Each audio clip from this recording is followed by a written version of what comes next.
If you don't know where you're going, any road will take you there. Lazima ujue assignment yako ni ipi na meza gani unaweza kukaa ukala. Kuna watu wengine wanakula kila mahali. Wakati sisi tunakuwa zamani, wazazi sisi tuliokuwa sisi generation X, sisi wa zamani, maligendari, kila nje ya nyumbani lazima kuwe na sababu ya msingi, lakini otherwise nyumbani utakipata, kwa sababu wazazi walikuwa wanataka ule nyumbani, upate discipline ya nyumbani. Kwa hiyo na wewe hapo lazima ujue kwamba assignment yako ni ipi. Tuko katika generation ambayo kuna a lot of noises. Kuna watu wengi sana wanapiga kelele huko. Kuna mambo mengi sana. Sasa usipojua assignment yako ni ipi, utaenda katika kila meza na unataka ule. Kwa hiyo ninachotaka kusema, lazima ujue Goshen yako ni ipi, position yako ni ipi, mahali ambapo that's your table. Kila mtu ana Goshen yake. Natumia kama mfano kwamba ile ndio ilikuwa ukombozi wa wana wa Israeli. Unajiposition vipi katika baraka zako, katika familia yako, katika society yako na katika taifa lako. Na Mungu akikutuma mahali fulani, huwa anaandaa mazingira kwa ajili ya assignment ambayo. Kuna wakati watu wengine wanaomba kwa miujiza, lakini miujiza mingine inategemeana na location ulionayo. Wrong environment can suffocate your calling. Kama ukiwa na wrong environment, inaweza ikasuffocate your calling. Na kama nilivyosema, ina multiply. Ukiwa kwenye right one ina multiply, right environment inakuwa multiply. Na walikaa Goshen. Goshen ya kwao ilikuwa ni Goshen ambayo kwa nini aliomba Goshen? Ni mahali ambapo wasingepoteza utambulisho wao, ambao Jumapili nimezungumza hapa kwamba our identity. Ni mahali ambapo wasingepoteza utambulisho wao. Walikaa karibu na mlango wa kwenda Kanaani, na walikaa mahali ambapo wasingeweza kublend, kuiga tamaduni ya Egyptian. Ilikuwa ni mbali na wa Egypt, wasije wakaiga utamaduni wa Misri. Na walitaka wakae wakiwa wametengwa kama wana wa Mungu.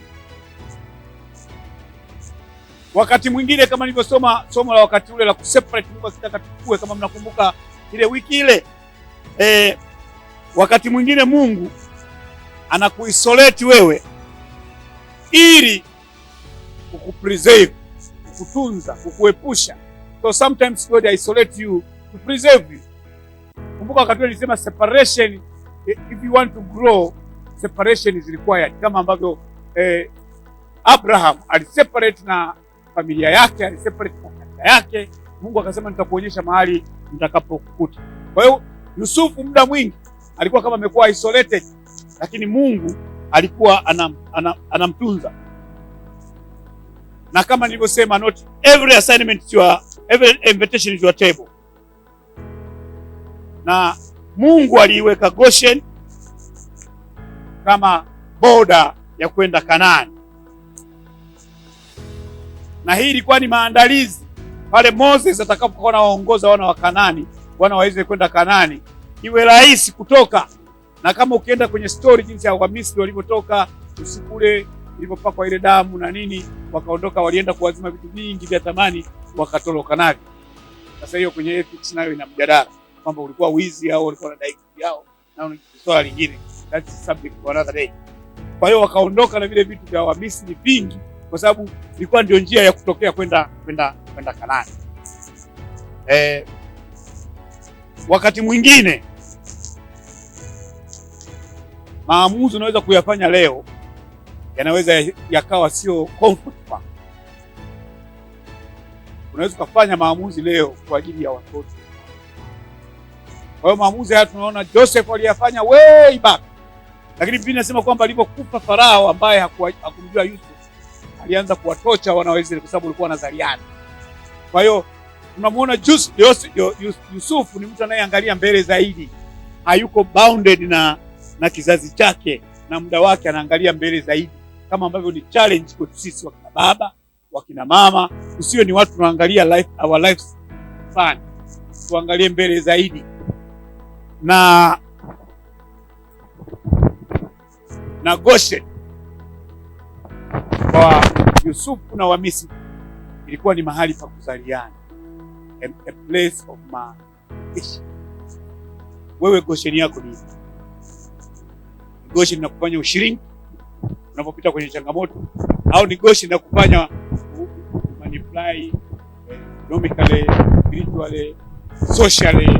Goshen yako ni kwa tunaona Goshen ambapo wale watu walikuwa 70, walifika pale 70, lakini wakaongezeka kutoka watu 70 ikawa taifa ambacho kilionekana kwamba ni wakimbizi, ikageuka kuwa ni expansion. Walijulikana kama wao ni wakimbizi, lakini wakatanuka kwa sehemu kubwa sana. Mahali ambapo unaweza kudhani labda hapa ni temporary, lakini naweza kageuka ikawa ni mahali ambapo ndio uzazi wako unatanuka.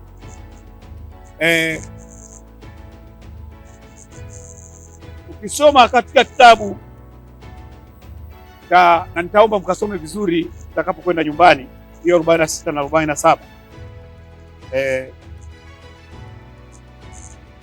ni story nzuri ambayo inatufanya tuangalie mpango wa Mungu mpaka kutoka Mungu anamwita Ibrahim mpaka linakuwa taifa kubwa, wamepata njaa, wanarudi tena Kanaani, na baadaye wanakuja kushindwa tena.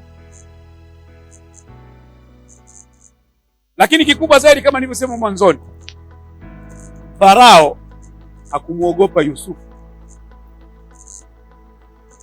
Farao hakumuogopa Yusufu. Yusufu aliinuliwa. Yusufu alitafsiri ndoto, na Yusufu alitoa proposal ya mkakati wa kiuchumi wa Misri. Yusufu aliokoa Misri kwenye kukolapsi. Kwa hiyo Farao hakuona tatizo kumwita mtumwa au mfungwa ili aweze kuiokoa taifa, hata kama hakuwa kwenye kaliba yao. Katika jambo kama hilo, ukisoma Mwanzo 41:38 akasema, can we find such a one as this, a man in whom is the spirit of God. Farao alikuwa mfalme, lakini he was secure enough to recognize greatness. He was a king, lakini alikuwa humble enough. Unaweza kusema alikuwa stuck, alikuwa hana namna, lakini alikuwa humble enough kuwatambua, kurecognize mtu ambaye ni great. Na hii ndio mara nyingi inatuchanganya sana. Ukiwa na power, ukiwa na mamlaka, unakuwa insecure wanapoonekana watu wengine ambao wana uwezo kuliko sisi. Kumbe wanapotokea watu wenye uwezo kuliko sisi, wanatufanya wote tuwe imara, wanatufanya wote tuepuke katika kuanguka. Na viongozi dhaifu, fear intelligent people.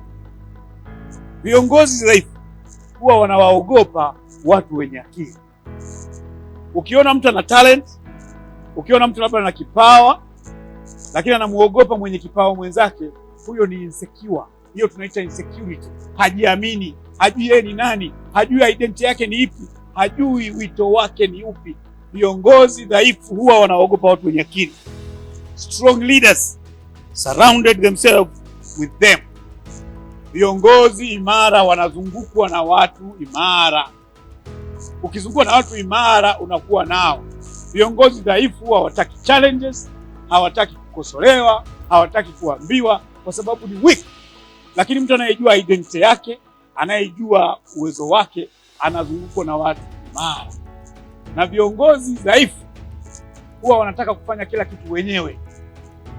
Kiongozi imara anataka agawanye mamlaka alionayo, ana delegate, watu wanafanya. Lakini Yusufu alikuwa spiritually discerning, strategically intelligent, courageous enough to speak the truth. Alikuwa na ujasiri wa kuongea ukweli bila kumwogopa mfalme. Kuna watu wanafeel ni comfortable wakizungukwa na watu wenye akili, watu smart, kwa sababu brave people, watu smart huwa wana expose mediocrity. Sasa watu wengine wanakuwa ni comfortable. Mara nyingi watu ambao ni smart, ujinga huwa hawahumilii. Na nasema hivyo, kanisa limekimbia sana, linapenda vitu vya midioka, vitu vya chini chini. Tunaamini vitu vinavyohitaji akili ni vya watu wasiomjua Mungu. Watu wa Mungu wapo wenye akili. Wachungaji, sijui wanaojiita manabii, wanatakiwa wazungukwe na watu ambao ni smart, to expose mediocrity, to expose ujinga uondoke katikati yetu, kwa sababu Mungu anapenda kutumia watu wenye akili. Matokeo yake tunafanya chini ya viwango vyetu, kwa sababu tunakuwa insecure.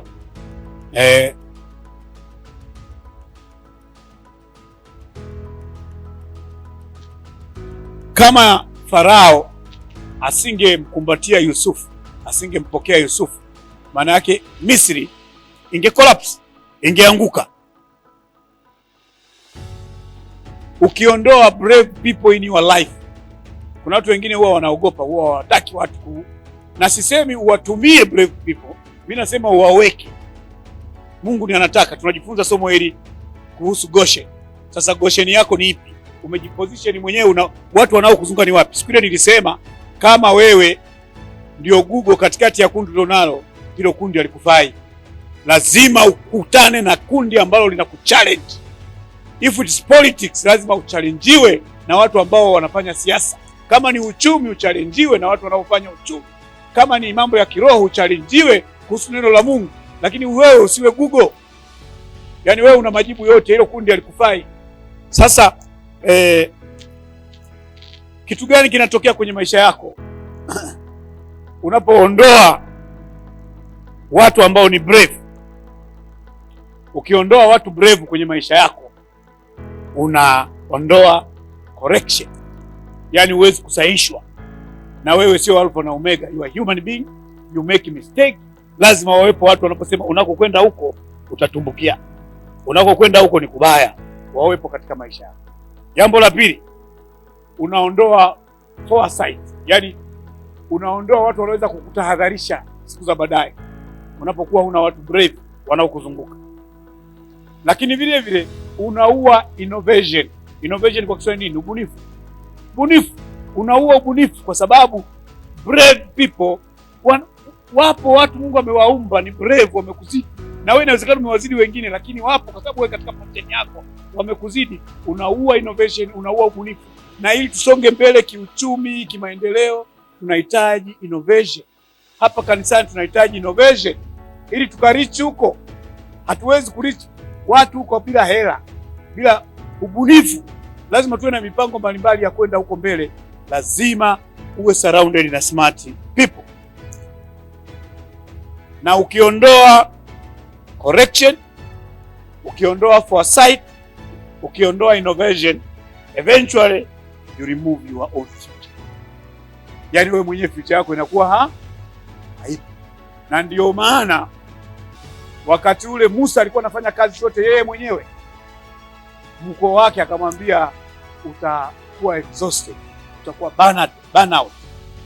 Akasema tafuta watu wenye hekima, uwagawe kwenye makundi wafanye hizo kazi.